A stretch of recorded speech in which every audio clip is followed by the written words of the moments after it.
नमस्कार। Awakening with Brahma Kumari इसमें आज फिर आप सबका स्वागत करते हैं। ओम शांति। इन दिनों हम बात कर रहे हैं समय चक्र की। जी हाँ, समय की सही पहचान क्या है। आपको याद होगा पिछली कड़ी में हमने जाना था कि सुदर्शन चक्र, जो कि हम विष्णु जी या श्री कृष्ण की उंगली में देखते हैं, सुदर्शन चक्र का सही अगर हम मायने देखें तो स्वदर्शन यानी खुद के दर्शन करते हुए काल चक्र को देखना, समय के चक्र को देखना। अगर आपको याद हो, हमने ये भी बात की थी कि क्या महत्व है। जैसे ही हम इस काल चक्र को जान लेते हैं, हम ड्रामे को पूरा एक टोटालिटी में देखते हैं, तो जो सीन आज हमारे सामने है दुख से भरा हुआ, उससे हमारा पैराडाइम शिफ्ट होता है और टोटल कॉन्शियसनेस शिफ्ट के साथ हम एक होप और एक श्योरिटी के साथ आने वाले कल को देख पाते हैं। अगर काल चक्र की बात करते हैं तो 5000 साल का ये एक पूरा चक्र है जिसमें 4 युग हैं। आगे क्या और बातें कर सकते हैं, क्या कुछ और इसके बारे में जानकारी प्राप्त करेंगे, इसके लिए चलते हैं अपने हमारे आज के खास मेहमान हमारे साथ हैं सीनियर ब्रह्मा कुमार ब्रदर ब्रजमोहन भाई साहब, उनसे बात करते हैं। आपका बहुत बहुत स्वागत है। ओम शांति भाई साहब। ओम शांति। अगर हम पिछली कड़ी को देखते हैं तो आपने कहा था कि 5000 साल का पूरा चक्र है और बराबर 4 युगों में बटा है। सतयुग, त्रेता, द्वापर और कलयुग की बात की थी। अगर हम आज के युग को देखते हैं भाई साहब, आज की पूरी जनरल जो फैली हुई है बात जो है कि कहा यह जाता है कि कलयुग से दुगना था द्वापर और द्वापर से दुगना या कलयुग से तिगुना माना जाता है त्रेता। तो ये जो पूरा कॉन्सेप्ट है, इसके बारे में क्या कहेंगे? प्राय ऐसे माना जाता है, हमने तो आपको बताया कि परमात्मा ने बताया है कि ये चारों युग बराबर हैं। उसका कारण भी दिया कि ये चारों युग जो हैं उसकी पूरी आयु को 5000 साल को नए पुराने में बांटते हैं। लेकिन ऐसा माना गया हमारे परंपरागत मान्यताओं में कि कलयुग सबसे छोटा है हम्म। और शायद दुख का पीरियड छोटा समझना चाहते होंगे क्योंकि दुख थोड़े टाइम में भी ज़्यादा होता है। उससे दुगना है आयु द्वापर का और उससे 3 गुना है त्रेता का और 4 गुना है सतयुग का, ऐसा माना जाता है। हम्म। वास्तविकता ये है कि ये सतयुग में हर चीज़ भरपूर होती है, हम्म। Fulfilled, complete. एक्चुअली सतयुग में श्री कृष्ण जी की जो 16 कला बताते हैं, तो 16 कला फुल मून की होती हैं। पूर्णिमा के दिन पूरा चंद्रमा होता है, तो कंप्लीशन की ये सिंबल है। फिर उसके बाद जैसे चंद्रमा की कलाएं घटती जाती हैं, इसी प्रकार से मनुष्यों की, देवताओं की धीरे धीरे उनकी जो प्रारब्ध होती है, जो उनकी कंप्लीटनेस होती है, थोड़ी थोड़ी प्रयोग से, जैसे बिल्कुल नया मकान धीरे धीरे, चाहे 2 दिन बाद भी कहेंगे 2 दिन पुराना हो गया, घटती जाती है। 16 कला जो कहा जाता हाँ, है तो वो आर्ट्स हैं, फैकल्टीज हैं। कला मतलब वो faculties. Degrees of perfection. Okay. Degrees हैं, 16 डिग्रीज हैं maximum of purity and perfection. उसको 16 कला कहा जाता है। धीरे धीरे, ऐसा नहीं कि कोई एक निकल जाती है, उनकी डिग्री घटती जाती है, हम्म। उसकी रौनक, उसकी चमक, उसकी आभा कम होती जाती है। तो वास्तविकता ये है कि युगों की आयु तो सेम रहती है, जैसा आपको पहले बताया है, लेकिन युगों के अंदर जो परफेक्शन है हम्म। वो घटती जाती है और धीरे धीरे घटती, पहले बहुत कम, पता भी नहीं लगता, फिर धीरे धीरे जरा ज्यादा, फिर बहुत तेजी से घटती है। आजकल जैसे कहा जाता है कि जैसे 0 डिग्री का बल्ब होता है ना, तो उसमें बस अपनी ही रोशनी होती है, तो आज की मनुष्यों के लिए कहा जाता है काया कला चट हो गई। एक तो इसका ये है। दूसरे, इसमें जैसे प्रकृति के तत्व हैं, तो मैंने बताया था कि वो सतो प्रधान से धीरे धीरे तमो प्रधान हो गए हैं। प्रकृति से ही सब चीज बनती है, हमारा शरीर प्रकृति से बनता है। तो मनुष्यों की आयु के लिए हम कह सकते हैं व्यक्तिगत कि कलयुग में सबसे कम आयु होती है, एवरेज एज, और उसके डबल आयु एवरेज द्वापर में होती है, और कलयुग की भेंट के 3 गुना आयु त्रेता में होती है और 4 गुना आयु सतयुग में होती है, व्यक्तिगत। हम्म। तो इस हिसाब से हम कह सकते हैं कि कलाएं घटती जाती हैं, आयु घटती जाती है, हर चीज सुख घटता जाता है, सुख तो इतना घट जाता है कि दुख का रूप ले लेता है, दुख बढ़ता जाना शुरू हो जाता है। इस कॉन्टेक्स्ट में हम कह सकते हैं state of the world, state of life इस ये है कि सतयुग में परफेक्ट थी और अब बिल्कुल ही लेकिन इम्परफेक्ट आपने कहा कि कलयुग की उम्र जो है, तो कलयुग में उम्र कम होती है मनुष्यों यूजुअली। की। आजकल तो जो कहा जा रहा है भाई साहब कि जो एज है वो बढ़ गई है, क्योंकि मेडिकल जो फैसिलिटीज़ हैं वो ज़्यादा अच्छी हो गई हैं, जो स्टैंडर्ड ऑफ लिविंग है वो भी अच्छा होता जा रहा है, तो यही कही जा रही है बात। आप खुद ही सोचिए, कोई भी इंटेलिजेंट व्यक्ति सोचे कि आजकल के ज़माने में उम्र बढ़ने का कौन सा कारण हो सकता है, हुँ। क्योंकि तत्व तमोगुनी, हुँ। पोल्यूशन सबसे ज़्यादा बढ़ती जा रही है, air pollution, water pollution, soil pollution, हर चीज़ तो पोल्यूशन बढ़ती जा रही है। लाइफ में स्ट्रगल बढ़ता जा रहा है, स्ट्रेस और टेंशन का लेवल बढ़ता जा रहा है, लोगों की वरीज बढ़ती जा रही हैं, हार्मोनी इन लाइफ और रिलेशनशिप्स की डिसहार्मोनी बिल्कुल। बढ़ती जा रही है। ऐसा कौन सा एक सिंगल फैक्टर बता दीजिए जिसके कारण से व्यक्ति की आयु बढ़ सकती है। हुँ। अच्छा, जहाँ तक मेडिकल फैसिलिटीज़ कहते हैं, मेडिकल फैसिलिटीज़ भी कहाँ और किसको अवेलेबल है और किस कॉस्ट पे अवेलेबल है। आप भारत के गाँव में चले जाइए, पानी तो वहाँ गंदा पहुँचा दिया है, हवा तो खराब कर दी है, डॉक्टर वहाँ जाने को तैयार नहीं है। तो मेडिकल फैसिलिटीज़ और कितनी एक्सपेंसिव आजकल मेडिसिन है, हुँ। वो भी एक ये सारी पेपर वर्क है। टेबल पर बैठकर कोई कहे कि प्रॉस्पेरिटी बढ़ गई, स्टैंडर्ड ऑफ लिविंग क्या होता है, स्टैंडर्ड ऑफ लाइफ क्या होता है, ये तो बच्चे को भी फर्क पता है। हुँ। कौन सा स्टैंडर्ड बढ़ता जा रहा है, नकल का स्टैंडर्ड बढ़ता जा रहा है या बिल्कुल। असली लाइफ का स्टैंडर्ड ऑफ वो बढ़ता जा रहा है। बिल्कुल। द तो ये क्वालिटी ऑफ लाइफ हाँ, एक्चुअली हैज़ बिल डिटेरियोरेटेड, बहुत ज़्यादा तो खराब इसके हो ऊपर तो बहुत लोग गई। हुँ। बात कर रहे हैं। इसलिए ये टेबल पर बैठकर जैसे कोई स्टैटिस्टिक्स तैयार करता है, कहा जाता है lies dam lies and statistics. तो स्टैटिस्टिक तो वर्स्ट टाइप ऑफ लाइज उससे प्रेजेंट किए जा सकते। हर साल जब हमारा भारत आज़ाद हुआ तो उस वक़्त शायद 27 साल बताते थे, अब तो बहुत ऊपर ले गए हुँ। हैं। The only possibility is infant mortality शायद घटी है, बस दैट्स ऑल। लेकिन टोटल ये सारा it is all cooked of figures. जो भगवान ने बताया है कि सतयुग के देवता, वहाँ तो बीमारी का ही नाम नहीं था, हुँ। हॉस्पिटल का ही नाम नहीं बिल्कुल, था। यहाँ पर हम हाँ आ जाते हाँ हैं डेफ़िनेटली भाई साहब हाँ कि ये तो एक बात रही एक्चुअली, जैसा आपने कहा भी हाँ कि क्वालिटी ऑफ लाइफ आल्सो डिक्रीज़ेज़, हम्म, क्योंकि वो हाँ आभा और वो सब हाँ कुछ कम हो जाता है, तो इस कारण ये बात ज़रूर आ सकती है। लेकिन जो परमात्मा द्वारा दिया ज्ञान, वो हाँ यही कहता है कि हर युग हाँ जो है वो साढ़े 12,000 बारह सौ पचास वर्ष का 1250 है। 1250 वर्ष का है, जी। टोटल मिला के काल चक्र 5000 बरस का है।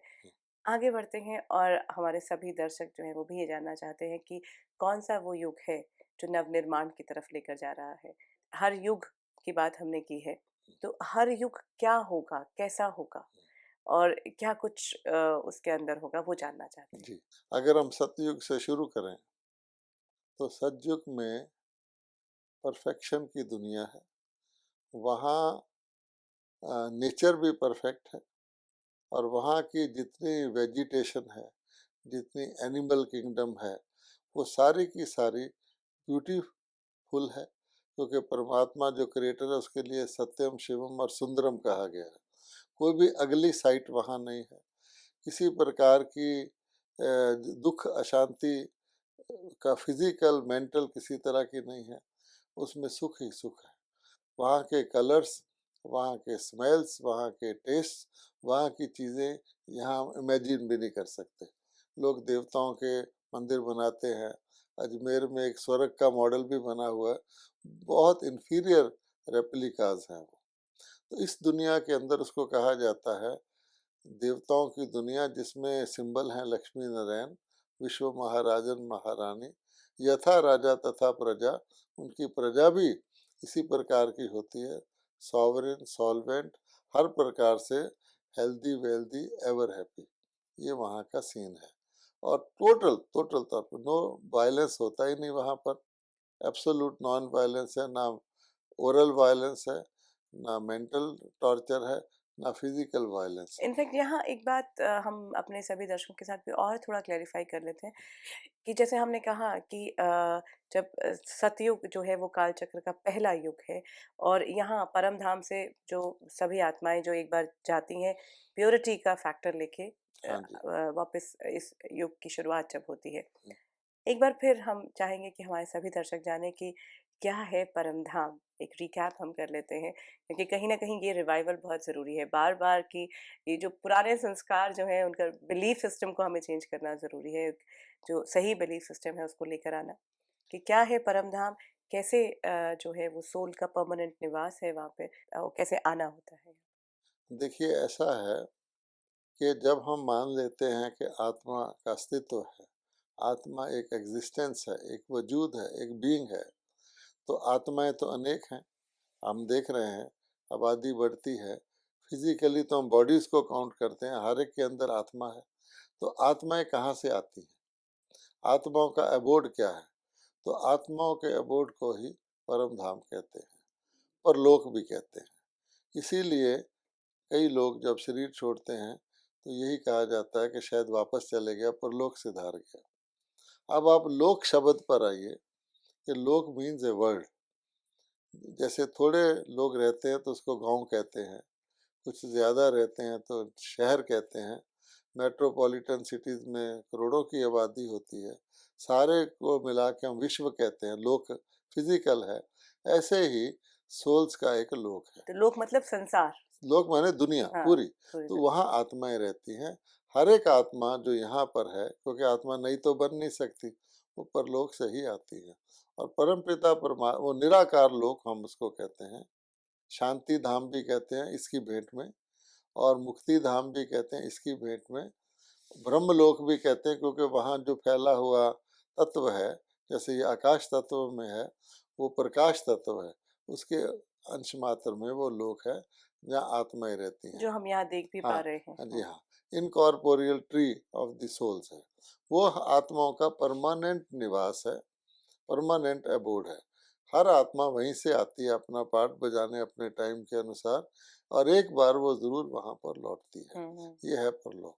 बिल्कुल, तो अब हम बात कर रहे थे कि ये एक हमने जानबूझ के मैंने जी। बात ये छेड़ी जी। ताकि एक बार एक रिवाइवल हो जाए कि हम आए कहाँ से, जी। क्योंकि हमें इस सृष्टि चक्र को देखते हुए, काल चक्र को देखते हुए आगे कैसे बढ़ना है। तो सतयुग की बात की जहाँ सब कुछ परफेक्ट है, हम्म, संपूर्णता में है, कंप्लीशन में है।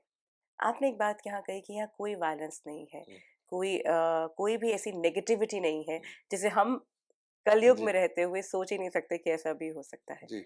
लेकिन अगर हम अपनी पूरी चीज़ें देखते हैं तो कहा जाता है कि रामचंद्र जी जब थे तो रावण भी थे, जब कृष्ण जी थे तो कंस भी थे। तो ये जो और लड़ाइयाँ और युद्ध जो है, और खासकर अगर हम श्री कृष्ण की बात करते हैं तो महाभारत की बात होती है कि उससे बड़ा युद्ध तो कहा ही नहीं जाता, या राम और रावण के युद्ध की भी बात की जाती है। तो ये क्या कौन सी बात है जो हम अभी तक जानते आ रहे हैं। ऐसा है, परमपिता परमात्मा ने बताया है कि ये फिर रिलेटिविटी है। जैसे राम और रावण, एक इविल फोर्स बताई गई है, एक डिवाइन फोर्स बताई गई है। कृष्ण जी और कंस, ये रिलेटिविटी है।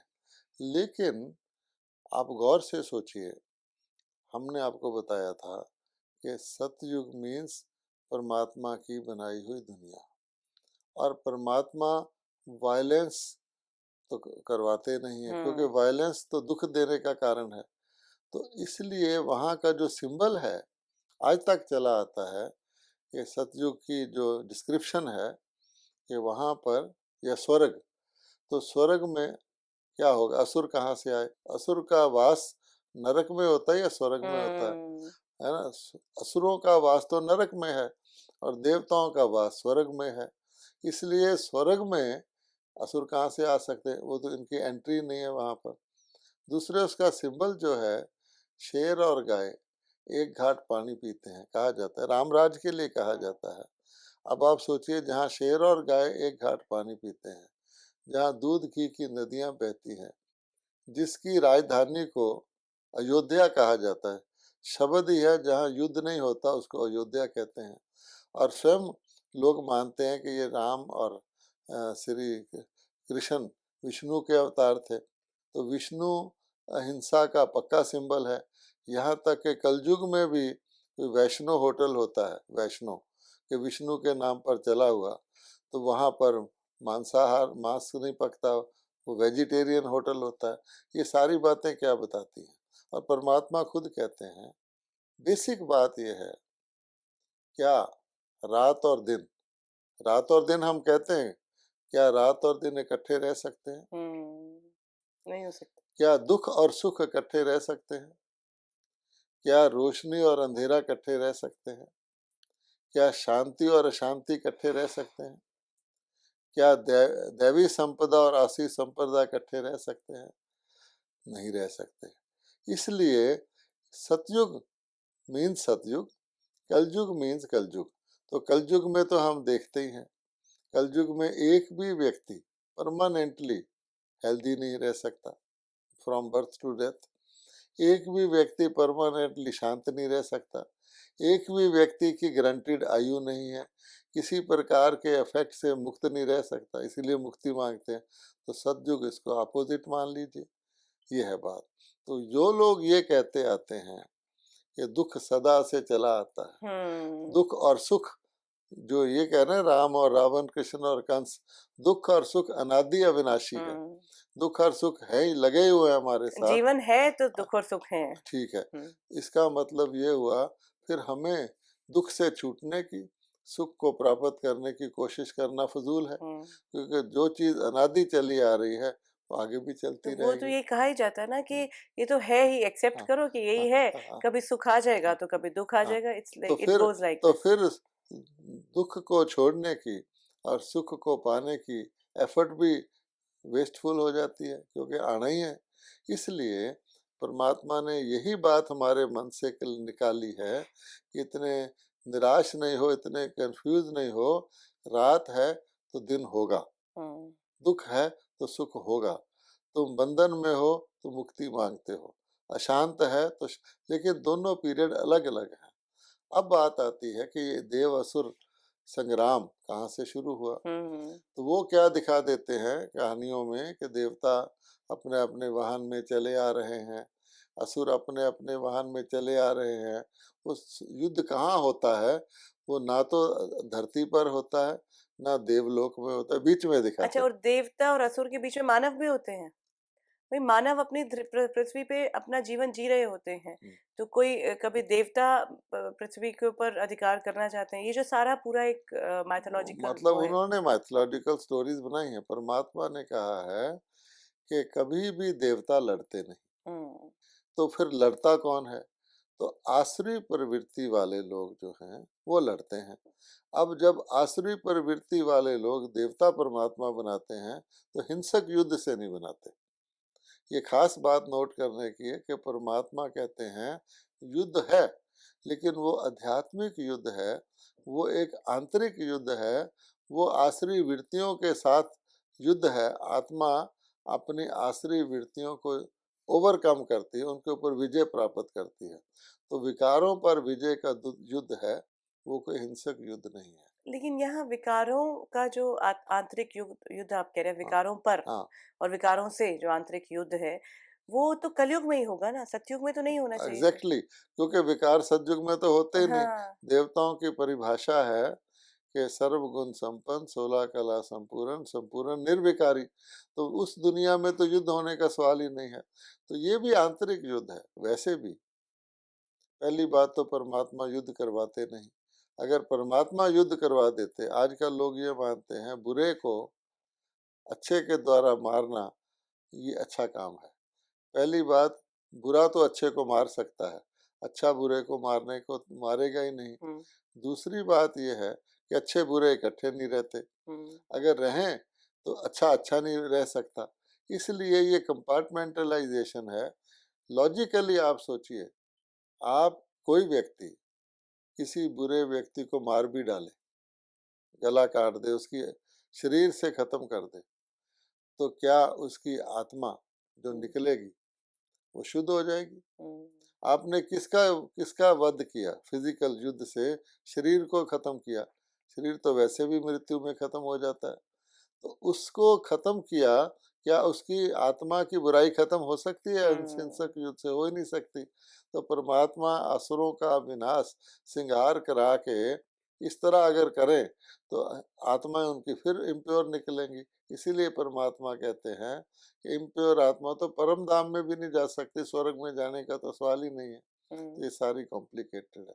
साफ सिंपल भाषा में ये है कि सतयुग और त्रेता में किसी भी प्रकार का देवताओं के लोक में हिंसा नहीं होती। बिल्कुल, तो कोई युद्ध नहीं होता, कोई नेगेटिविटी नहीं होती, और जैसे आप बार-बार हम कह रहे हैं कि यथा राजा तथा प्रजा। हाँ, तो जब राजा या हम हाँ, लक्ष्मी नारायण की बात करते हैं कि जो पहले देवता हैं। हाँ, पहले देवता और किंग हाँ, और क्वीन। चक्रधारी भी कहते हैं शायद हाँ, उन्हें। किंग एंड क्वीन ऑफ सतयुग जो कह रहे हैं आप। तो वो अगर वैसे सभी गुणों से भरपूर 16 कला संपन्न है।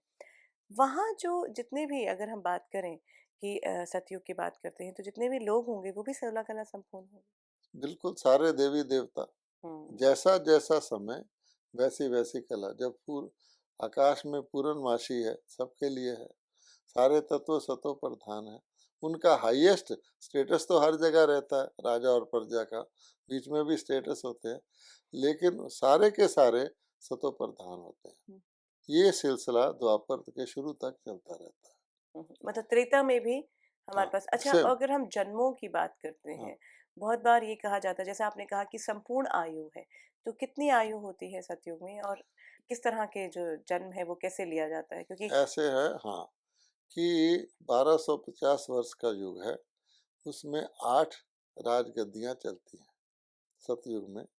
और त्रेता भी 1250 का है, उसमें 12 राजगद्दियाँ चलती हैं।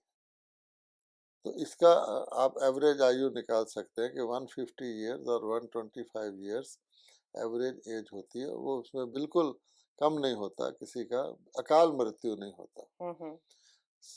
उसके बाद द्वापर से आयु घट जाती है, 100 साल भी नहीं रहती, क्योंकि वहाँ कलाएं घट घट कर, सतयुग में तो 16 कलाएं थी, त्रेता में थोड़ी सी घट के 14 होती श्री भाई राम साहब से। एक हाँ, छोटी-सी बात बहुत से लोगों के मन में ये है कि जब भी हम राजा-महाराजाओं की बात करते हैं, जब भी सतयुग की बात करते हैं, तो लिबास परिवर्तित है। वो जो आज के युग में जिस तरह से हम जी रहे हैं, जिस तरह की हम ज़िंदगी जीते हैं और वो आज भी जब कोई कॉस्ट्यूम ड्रामा किया जाता है, तो वो बहुत कुछ वैसा ही राजमहल बनाया जाता है, वैसा ही मुकुट बनाए जाते हैं, वैसे ही वस्त्र होते हैं। तो क्या वो वैसा ही बदलाव होगा पूरा? ऐसा है। आज के ज़माने के आर्टिस्ट लोग या जो भी ड्रामा में नाटक करते हैं, वो तो इमेजिन भी नहीं कर सकते कि देवी देवताओं के ताज कैसे होंगे और वो कैसे उनका होगा, सिंबलिज्म क्या है। वो डिटेल की बात है कि वहाँ पर 2 ताजदारी राजा रानी होते हैं, एक लाइट का ताज होता है, एक दूसरा। लेकिन खास बात इसमें जो इम्पोर्टेंट बात है वो ये है कि देवी देवताओं का ताज सिंबलाइज करता है उनकी मटेरियल प्रॉस्पेरिटी को, हुँ, और उनका हेलो जो पीछे उनके आभा का ताज डबल ताज होता है, वो उनकी स्पिरिचुअल परफेक्शन को सिंबलाइज करता है। उस पीरियड के बाद अगर आप द्वापर में आ जाएं तो फिर एक ताज तो खत्म ही हो जाता है। लाइट का ताज द्वापर के बाद भी राजा रानी हुए हैं, हुँ, विक्रमादित्य हुए हैं, ऐसे बहुत सारे राजा हुए हैं, उनको एक ही ताज रहता है। लेकिन वो पुजारी राजा हो जाते हैं, पूज्य नहीं रहते। हुँ, वो भी देवताओं की पूजा करते हैं। इसके आगे हम डिटेल बताते हैं। फिलहाल ये है कि जितना भी सतयुग से त्रेता तक का स्वर्ग है, उसकी प्राप्ति कहाँ हुई? तो परमात्मा शिव ने जो उससे पहले कॉन्फ्लुएंस पर ज्ञान दिया, राजयोग सिखाया, जो अभी हम जिसका वर्णन कर रहे हैं, सृष्टि चक्र का ज्ञान दिया और सारा ज्ञान दिया, उसके आधार पर ही देवता बनते हैं। और वो टोटल प्राप्ति ईश्वरीय इनहेरिटेंस कहलाती है। हुँ, उसमें कोई ये नहीं है कि माता पिता ने अपने बच्चे को इनहेरिटेंस दी। मान लो लक्ष्मी नारायण जी की 8 गद्दियाँ चलती हैं, तो पहली गद्दी वाराणसी नहीं, आत्मा अपने प्रारब्ध के अनुसार उसको मिलता जाता है और धीरे धीरे वो घटता जाता है। द्वापर के अंत तक आके ईश्वरीय इनहेरिटेंस खत्म हो जाता है। हुँ। तो भाई साहब, सबसे बड़ी बात जो ये कही जाती है कि जब हम सतयुग और त्रेता में हैं, तो हमें ईश्वर परमात्मा को हम याद स्मरण भी नहीं करते, क्योंकि हम कंटिन्यूअस उसी कॉन्शियसनेस में रहते हैं। वजह क्या है कि कहा जाता है, दुख में सिमरन सब करे, सुख में करे ना कोई। जब हम स्वर्ग में चले गए, जब हम जीवन मुक्ति, इस अवस्था को जीवन मुक्ति भी कहा जाता है, जीवन में रहते हुए हर प्रकार के दुखों से मुक्त, और पूरी प्राप्ति, जो जितनी परफेक्शन की स्टेज, कंप्लीशन की स्टेज, हाईएस्ट स्टेज एक आत्मा ले सकती है, वो देवता है। आत्मा परमात्मा तो बन नहीं सकती। तो परमात्मा ने जब वो इनहेरिटेंस दे दिया, उसके बाद जैसे बच्चे को विरासत मिल जाती है, तो कोई ज़रूरत ही नहीं है याद करने की। वहाँ पर ये परमात्मा की याद, भक्ति इत्यादि की ज़रूरत नहीं है, क्योंकि जिस चीज़ से हम मुक्त होना चाहते हैं वो वहाँ है ही नहीं। ना बंधन है, ना दुख है, ना पतितपना है, इसलिए याद नहीं रहती वहाँ हम्म। पर। नेचुरल स्वाभाविक लाइफ रहती है। हम्म। परमात्मा की बनाई हुई स्वर्ग में ही तो रह रहे हैं वो लोग। ये बिल्कुल। द्वापर तक 2500 साल ये चलता है। तो 2500 साल के स्वर्ग का आज हमने हाँ, पूरा दर्शन किए, उसके हम्म, बारे में जाना, ज्ञान प्राप्त किया। हम्म, भाई साहब, आपका बहुत बहुत धन्यवाद। ओम शांति। ओम शांति। अवेकनिंग विद ब्रह्मा कुमारी के इस सफ़र पर हम उस मोड़ पर पहुंचे हैं जहां हम युगों की बात कर रहे हैं, पूरे काल चक्र को समझ रहे हैं। बार बार इसके बारे में हम इसलिए कह रहे हैं क्योंकि ये जो अभी तक हम जान रहे थे, सोच रहे थे, उससे थोड़ा सा भिन्न लगता है। लेकिन वही है कि बिलीफ सिस्टम एक बार शिफ्ट होता है, कॉन्शियसनेस एक बार शिफ्ट होती है, पैराडाइम शिफ्ट जैसे ही आ जाता है, तो ज़िंदगी जो है वो और ज़्यादा सुंदर हो जाती है। काल चक्र के बारे में ही और बात करेंगे, जानेंगे द्वापर और कलयुग के बारे में अपनी अगली कड़ी में। अब आपसे विदा लेते हैं। ओम शांति।